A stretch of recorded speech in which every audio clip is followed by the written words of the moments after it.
was raining all last night, pattering on the roof. Dog thought going outside was not much fun and is now content on her blanket. Cat is eating breakfast. It's time to curl up with a hot cup of tea and listen to another old book from the dresser. This book is a hardcover with a sepia photograph on the front that sets the tone before you open it. The print is clear and easy to read. Here we go. Chapter 1, Paragraph 1. The story begins. David lay quite still in the darkness, listening to the men's low muttering, but this evening he was aware of their voices only as a vague, meaningless noise in the distance, and he paid no attention to what they were saying. "You must get away tonight," the man had told him. "Stay awake, so that you're ready just before the guards change. When you see me strike a match, the current will be cut off, and you can climb over. You'll have half a minute for it, no more." In his mind's eye, David saw once again the grey, bare room he knew so well. He saw the man, and was conscious somewhere in the pit of his stomach of the hard knot of hate he felt whenever he saw him.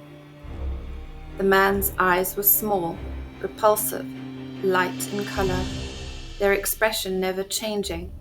His face was gross and fat. David had known him all his life, but he never spoke to him more than was barely necessary to answer his questions, and though he had known his name for as long as he could remember, he never said anything but "the man" when he spoke about him or thought of him. Giving him a name would be like admitting that he knew him. It would place him on an equal footing with the others. But that evening he had spoken to him. He had said, "And if I don't escape?"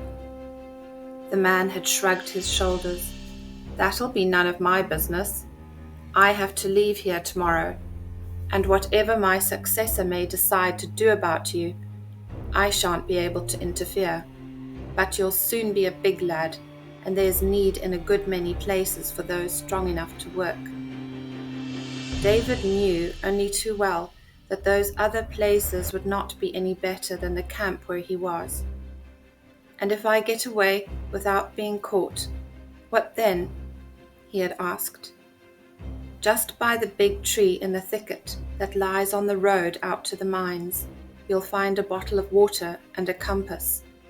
Follow the compass southwards till you get to Salonika, and then, when no one's looking, go on board a ship and hide. You'll have to stay hidden while the ship's at sea, and you'll need the water. Find a ship that's bound for Italy, and when you get there, go north till you come to a country called Denmark. You'll be safe there." David had very nearly shown his astonishment, but he controlled himself, and hiding his feelings merely said, "I don't know what a compass is."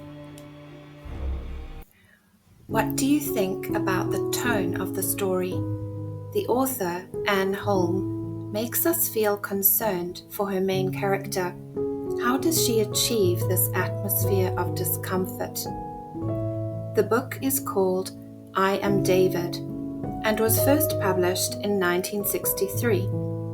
It is a translation into English since it was originally written in Danish. The book I am reading from was published by Heinemann in 1991.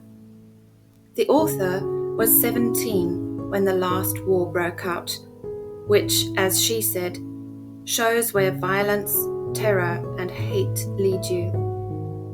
She wrote the book to show what was most important to her. It is for younger readers, but it is so gripping that you can finish it almost without having to make another cup of tea. I hope you are enjoying a good book. Join me next time for another lucky dip into old books, where anything is possible and the characters are always surprising.